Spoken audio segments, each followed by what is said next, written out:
જય સ્વામિનારાયણ વિદ્યાર્થી મિત્રો, ધોરણ 9ની અંદર સામાજિક વિજ્ઞાન જેમાં પ્રકરણ 14નો અભ્યાસ કરી રહ્યા છું, જેનું નામ છે ભારતીય સ્થળ ભૂસ્તરીય રચના અને ભૂપૃષ્ઠ 2, જેની અંદર અગાઉ ભૂમિકા અનુસાર ભારતની અંદર જે અલગ અલગ વિભાગો પાડવામાં આવ્યા કે પર્વતીય વિસ્તાર, મેદાની વિસ્તાર, રણ પ્રદેશ, એવી રીતે ઉચ્ચ પ્રદેશ એમ ભાગ પાડ્યા જોયા. તો એ અનુસાર જે ઉત્તરનો પર્વતીય વિસ્તાર છે, જેની અંદર તો કે ઉત્તરનો હિમાલય પર્વતીય શ્રેણીનો આપણે આની અંદર અભ્યાસ કરવાનો છે, જે આપણે અહીંયા જોશી કે જે અભ્યાસક્રમની અંદર આવે છે એ.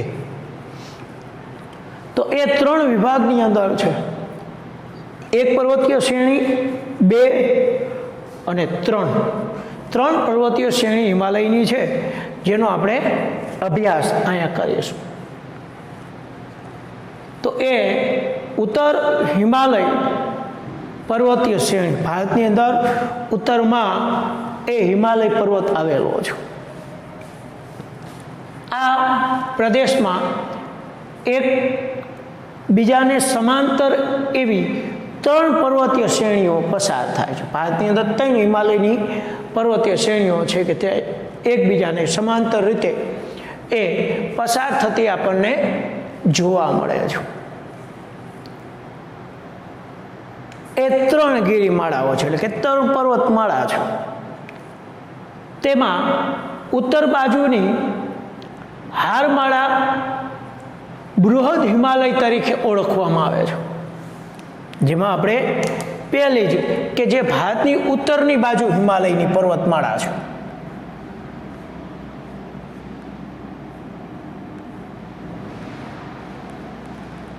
જે આ ભારતની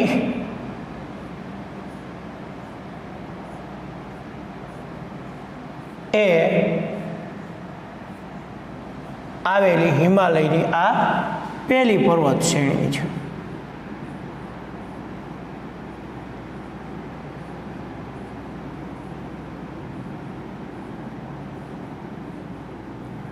જોવા મળે છે. તો જે આ પર્વતીય શ્રેણી છે એને બૃહદ હિમાલય કહેવાય છે. શું કહેવાય છે આને? તો કે બૃહદ હિમાલય. બૃહદ હિમાલય તરીકે ઓળખવામાં આવે છે. સૌથી આ મોટી છે, પહેલી છે પર્વતીય શ્રેણી છે. કઈ છે? તો એને બૃહદ હિમાલય તરીકે આપણે ઓળખીએ છીએ. હવે આ સમગ્ર હિમાલયની આ સૌથી વધુ ઊંચા ધરાવતી પર્વતીય શ્રેણી છે.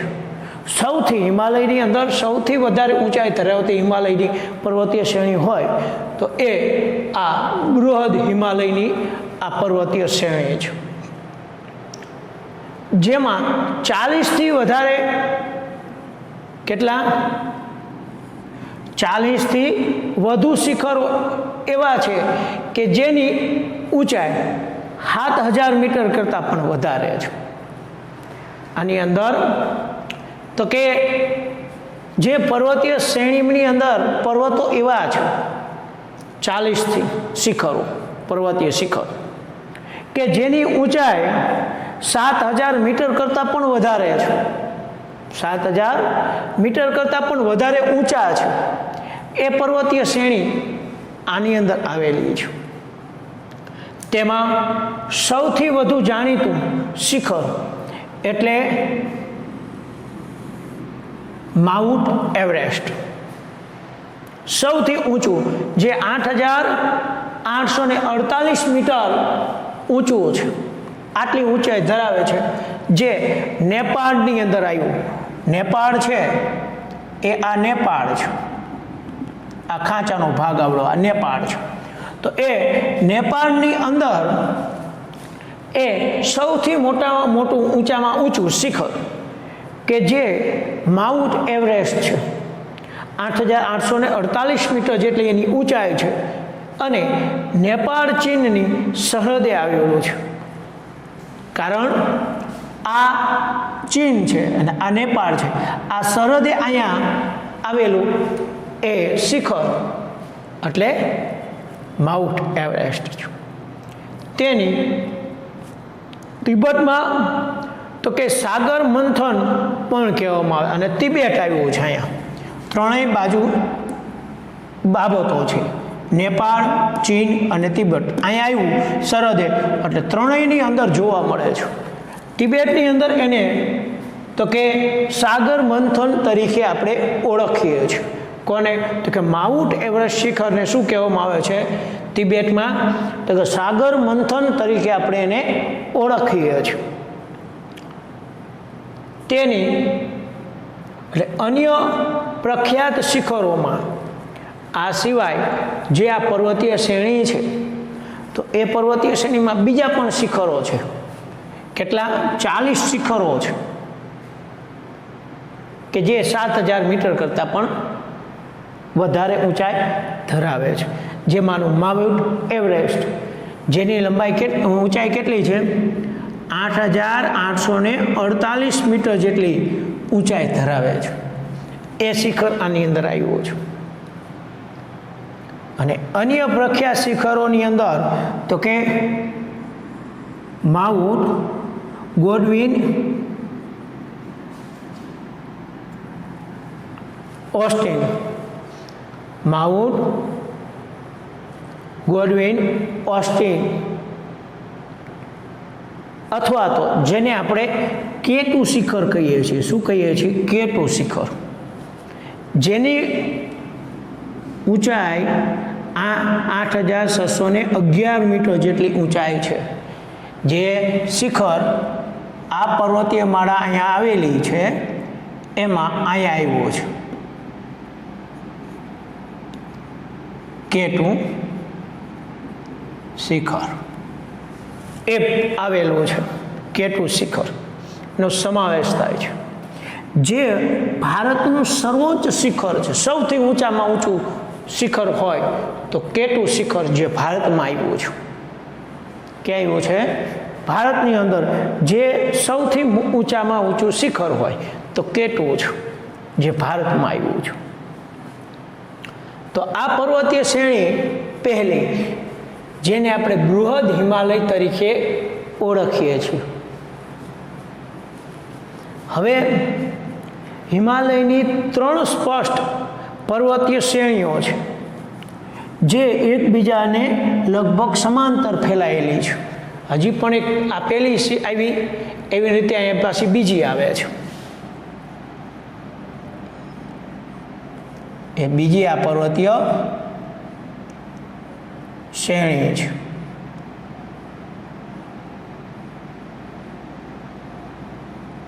બીજી આ પર્વતીય શ્રેણી એ પણ એને સમાંતર પથરાયેલી છે. તો એમ 3 શ્રેણી પથરાયેલી છે. આ પૈકી બૃહદ હિમાલયમાં જે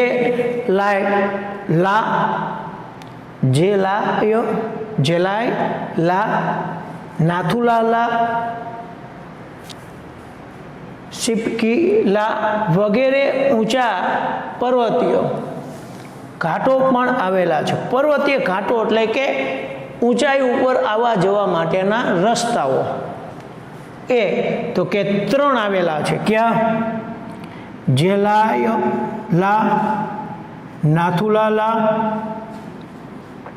નાથુલા અને સિપકીલા એ 3 છે. એ આની અંદર ત્રણેયમાં આવેલા ઘાટો એટલે આવવા જવાના માર્ગો, રસ્તાઓ છે.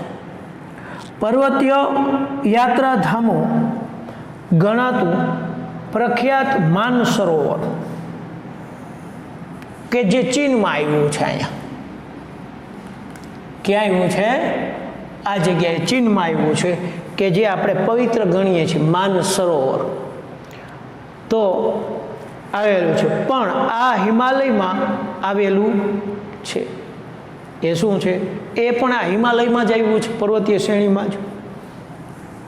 હિમાલયની અંદર તો કે બૃહદ હિમાલય આપણે જોયું. આ તો બૃહદ હિમાલયની દક્ષિણે, એટલે આ બૃહદ હિમાલય છે એની આ દક્ષિણ બાજુ, આ ઉત્તર બાજુ, એટલે દક્ષિણ બાજુએ આ શ્રેણી જે પર્વતીય શ્રેણી છે, આ બીજી, આ પહેલી, આ બીજી શ્રેણી જાય છે. તો એ દક્ષિણે આવેલી બીજી હારમાળા પણ ઘણા જ વિસ્તારોમાં પથરાયેલી છે. એ પણ એ જ રીતે લંબાઈમાં પથરાયેલી છે.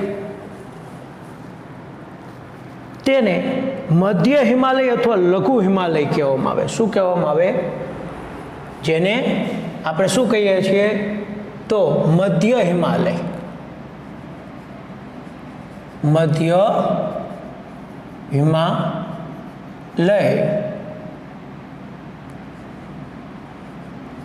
અથવા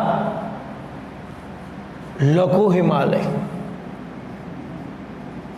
લઘુ હિમાલય જેને આપણે હિમાચલ શ્રેણી કહેવામાં આવે. શું કહેવામાં આવે?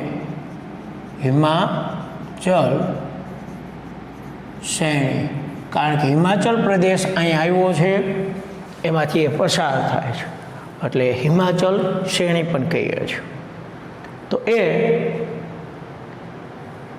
લઘુ હિમાલય એટલે કે હિમાલય શ્રેણીની હારમાળા કહેવામાં આવે છે. આ બીજી એની હારમાળા. હવે આશરે તો કે 80 થી 100 કિમી પહોળાઈ ધરાવતી આ હારમાળા જે હિમાલય છે, મધ્ય હિમાલય, તો એની પહોળાઈ, એટલે એની પહોળાઈ આમ કેટલી છે? આમ ઉપરથી આમ, તો એ પહોળાઈ 80 થી 100 કિમી જેટલી છે. ઓછામાં ઓછી 80 અને 80 થી વધારે વિસ્તારની અંદર ફેલાયેલી છે. 100 મીટર જેટલી એ પહોળાઈ ધરાવતો વિસ્તારમાં છે. જેમાં પીર પંજાલ, મહાભારત, નાગટિંબા, આ ત્રણેય પર્વતીય શ્રેણીઓ છે, ગિરિમાળાઓ છે, જે આ મધ્ય હિમાલયની અંદર આવેલા છે. આમ ત્રણેય, પીર પંજાબ, પછી આવ્યું વચ્ચે આવે મહાભારત, અને ત્રીજું આવે છેલ્લે તો કે નાગટિંબા. એમ 3 પર્વતીય માળામાં આ વહેંચાયેલી છે. આ બીજી પર્વતીય માળા, પેલો પીર પંજાબ, મહાભારત અને નાગટિંબા, એમ 3 પર્વતીય શ્રેણી છે, માળાઓ, ગિરિમાળાઓ છે. મધ્ય હિમાલયની ઊંચાઈ ધરાવતી, એટલે કે મધ્ય સ્તરની, આ જે મધ્ય હિમાલય છે એની અંદર મધ્યમ સ્તરની ઊંચાઈ ધરાવતી ગિરિમથક વિકાસ પામ્યા છે. કારણ કે બહુ ઊંચાઈ નથી, મધ્યમ છે, એટલે એની અંદર ગિરિમથકો એટલે જે આવા પર્વતીય વિસ્તારોની અંદર જે પહાડી વિસ્તાર હોય, પર્વતીય વિસ્તાર હોય, તો એવી જગ્યાએ કે જ્યાં હવા ખાવાનું સ્થળ આવેલું હોય, જેને આપણે ગિરિમથક તરીકે ઓળખવામાં આવે છે. તો અહીંયા મધ્ય હિમાલયની અંદર હવા ખાવા માટેના તો કે ગિરિમથકો આવેલા છે, જેની અંદર તો કે ડેહલાઉસી, ધર્મશાળા, શિમલા, મસૂરી, રાનીખેત, અલ્મોડા, નૈનીતાલ, દાર્જિલિંગ, આ વગેરે છે એ તો કે એની અંદર આવેલા ગિરિમથકો છે. કેની અંદર આવ્યા છે? તો આ મધ્ય હિમાલયની અંદર. આવેલા આ સ્થળો છે હવા ખાવા માટેના. એ ઉપરાંત એની અંદર આપણા પવિત્ર યાત્રાધામો પણ છે, જેમાં ગંગોત્રી, યમનોત્રી, બદ્રીનાથ, કેદારનાથ, હેમકુંડ સાહિબ આ વગેરે યાત્રાધામો પવિત્ર આવેલા છે. એની અંદર યાત્રાધામો પણ આ મધ્ય હિમાલયમાં છે, જે ભારતના. અને એ ઉપરાંત તો કે કુલુ, કાગડા તથા કાશ્મીર આ વિભાગના અતિ રમણીય પ્રાકૃતિક ખીણ પ્રદેશો આવ્યા. પ્રકૃતિ કુદરતી એવા ખીણ પ્રદેશો કુલુ, કાગડા, કાશ્મીર આ વગેરે ત્યાં પર્વતીય શ્રેણીઓ આની અંદર પણ આવેલી છે. એટલે ખીણ પ્રદેશો જે કુદરતી છે, રમણીય એવા કુદરતી ખીણ પ્રદેશો છે, એ આની અંદર આપણને જોવા મળે છે. આ હતી આપણી દ્વિતીય શ્રેણી. હવે આવે છે ત્રીજી, જેને શિવાલિક શ્રેણી કહેવામાં આવે છે. શું કહેવામાં આવે છે?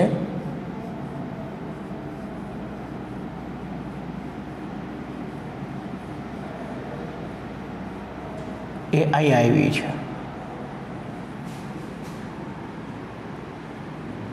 આવી રીતે આવી છે, જેને શું કહેવામાં આવે છે?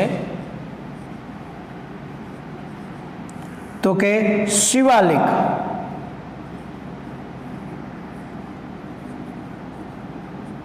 શિવાલિક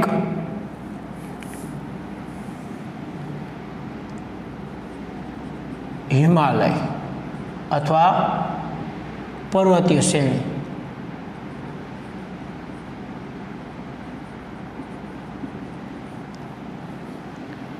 જેને આપણે બાહ્ય હિમાલય કહેવામાં આવે. બાહ્ય હિમાલય પણ આપણે કહીએ છીએ. ત્રીજી શ્રેણી શું કહેવામાં આવે?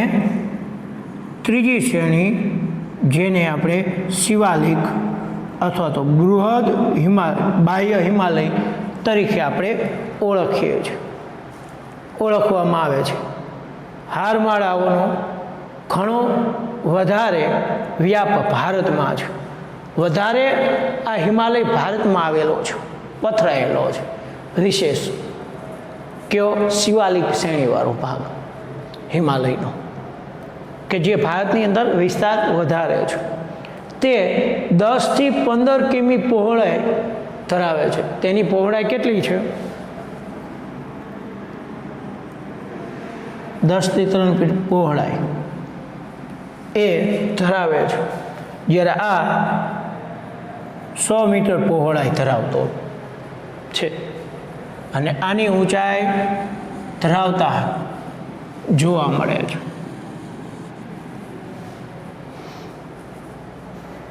હવે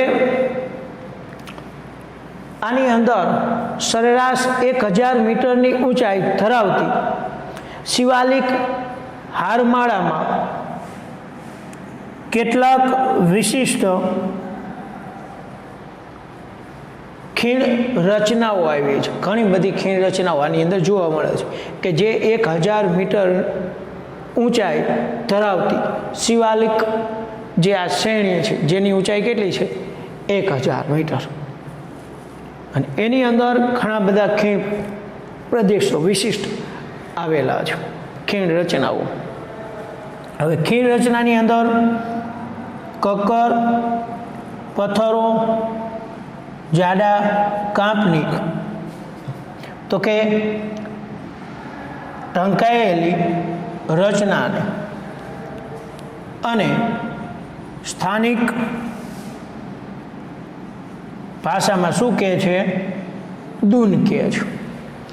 જે આ ખીણ પ્રદેશ છે, ખીણ વિસ્તાર, તો એની અંદર કાંકરા, પથ્થર અને જાડો કાપ પથરાયેલો છે. આવો જે ભાગ લાંબો છે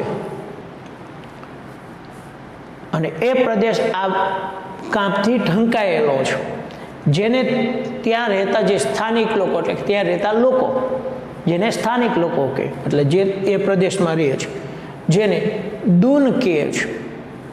શું કહેવામાં આવે? દૂન.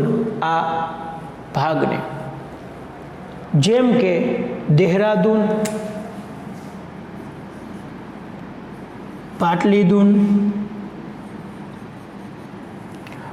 કોથરી દૂન તરીકે આપણે ઓળખીએ છીએ. આમ આ દૂન વિસ્તાર પણ આની અંદર જોવા મળે છે. આ હતો ભારતનો જે છે એ ઉત્તર હિમાલયનો ભાગ હતો. હવે આપણે આગળ જોઈએ તો કે એ પૂર્વ હિમાલય. હવે પૂર્વની અંદર જે હિમાલય આવ્યો છે એ પૂર્વ ભાગમાં આવેલા હારમાળાએ ઓછી ઊંચાઈ ધરાવે છે, જે ભારતના આ પૂર્વ ભાગમાં છે હિમાલય, જેની ઊંચાઈ કેવી છે? ઓછી ધરાવે છે. અને તેમાંથી ઘણી હારમાળાઓની ટેકરીઓ તરીકે પ્રખ્યાત છે. એમાંની ઘણી હારમાળાઓ છે એ ટેકરીઓ તરીકે ઓળખાય, કારણ કે આ પ્રદેશ પર્વતીય પ્રદેશ છે ટેકરીઓવાળો, એટલે એ ટેકરીઓ તરીકે આપણે ઓળખીએ છીએ અમુક. કારણ કે આ જે શ્રેણી છે, પર્વતીય માળા છે, જે ટૂંકી છે, નાની છે, એટલે આપણે એને ટેકરીઓ તરીકે ઓળખીએ છીએ. અને પૂર્વ હિમાલય જે આવ્યો છે તો એ પૂર્વ હિમાલયમાં આવેલા આ ટેકરીઓ નાની હોવાને એનું સ્વરૂપ કેવું છે? નાનું છે. એ ઘેરાઓ જોવા મળે છે નાનો, એટલે ઓછા વિસ્તારમાં ફેલાયેલી જોવા મળે છે આ ગિરિમાળા. તેમાં તો કે રાજ્યમાં એક તો કે પતકાઈ, કે જે અરુણાચલ પ્રદેશમાં આવી, આ આખી પર્વતીય શ્રેણી છે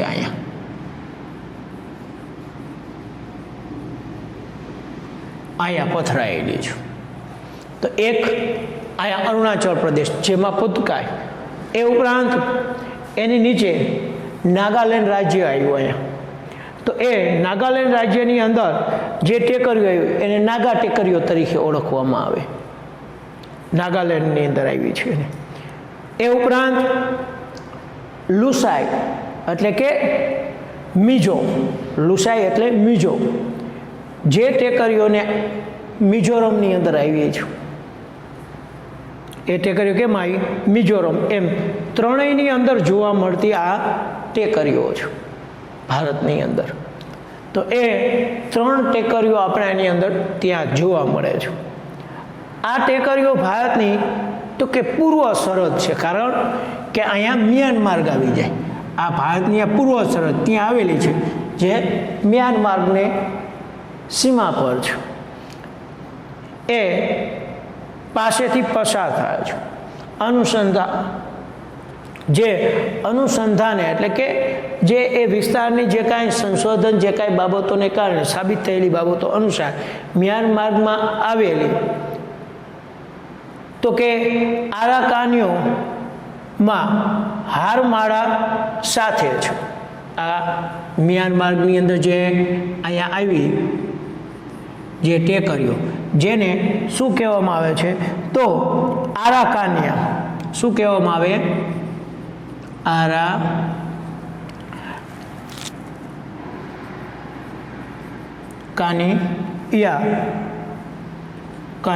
આરાકાનીઓ ટેકરીઓ તરીકે ઓળખે છે. તો એની સાથે એ જોડાયેલી છે પર્વતીય શ્રેણી. અને એ ભારતની કઈ સીમા છે? પૂર્વ સીમાએ.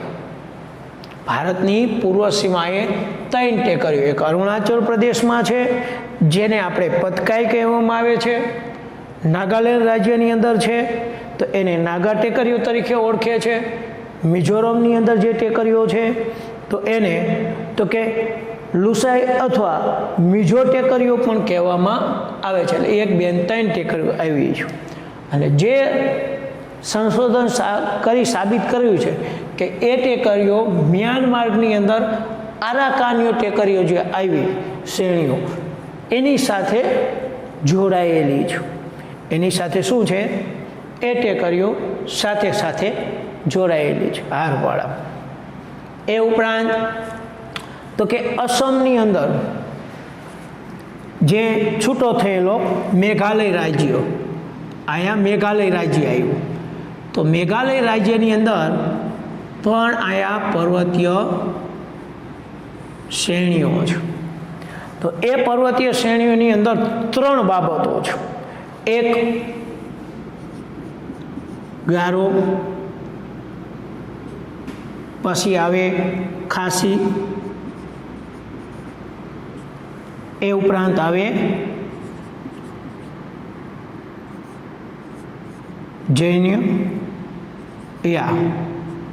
જૈનતિયા ટેકરીઓ આવે.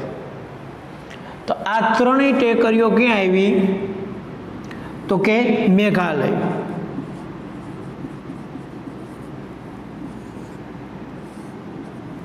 અહીંયા આવેલી છે 3 ટેકરીઓ જે મેઘાલય રાજ્યની અંદર છે. એ ટેકરીઓ આવેલી છે. તો અહીંયા શું આવી? તો કે પતકાય. કેવી ટેકરીઓ? પતકાય. પછી આવી તો કે નાગા ટેકરીઓ, જેને શું કહેવામાં આવે? નાગા ટેકરી. અને મિઝોરમની અંદર આવી તો એને લુસાઈ તરીકે આપણે ઓળખીએ છીએ, જે મિઝો પણ કહેવામાં આવે છે. તો એમ અહીંયા આ 3 ટેકરીઓ, આ આખો છે એને શું કહેવામાં આવે છે? પૂર્વ હિમાલય કહેવામાં આવે છે. હવે જે આ પૂર્વની અંદર પહાડી પર્વત છે, પર્વતીય વિસ્તારથી ઘેરાયેલો છે, જેથી ત્યાં વરસાદ વધારે પડે છે સારો એવો, કારણ કે આખો પર્વતવાળો વિસ્તાર છે, મોટા ભાગે ટેકરીઓવાળો. તો એની અંદર વરસાદનું પ્રમાણ ત્યાં વધારે છે, એટલે ત્યાં અતિ ગીચ જંગલો છે, 12 માસ લીલા જંગલો જેને કહેવાય. તો એ ત્યાં નિત્યસમ લીલા જંગલો પણ કહે છે. તો એ ત્યાં આવે છે કે હંમેશા સતત એ લીલા જ રહે છે, કોઈ પાનખર ઋતુ ત્યાં જોવા મળતી નથી. તે લીલા છે એકદમ, કારણ કે સતત વધારે વરસાદ પડે છે. ત્યાં એ 12 માસ લીલા જંગલો ત્યાં આવેલા છે. અને આ જંગલ પ્રદેશ હોવાના કારણે ત્યાં સડક માર્ગ અથવા તો એક તો પર્વતીય છે અને બીજું જંગલ વિસ્તાર છે, જેથી ત્યાં સડક માર્ગ ઉપરાંત રેલવે વાહન વ્યવહાર વિકાસ પામ્યો નથી. ઘણો જ ઓછો આ જગ્યાએ વિકાસ પામ્યો છે પૂર્વમાં, કારણ કે મોટા પર્વતીય પ્રદેશને ગીચ જંગલો છે. એટલે અહીંયા સડક માર્ગ એટલે કે રોડ રસ્તાઓ છે એ ડામરના ઓછા છે, ઉપરાંત રેલવે પણ સારો એવો વિકાસ પામ્યો નથી એ આ પૂર્વની અંદર. તો આમ આખો હિમાલય પૂર્વ પર્વતીય શ્રેણી ઉપરાંત ઉત્તર હિમાલય પર્વતીય શ્રેણી વિશેનો આપણે અભ્યાસ કર્યો. આ લખી લેજો.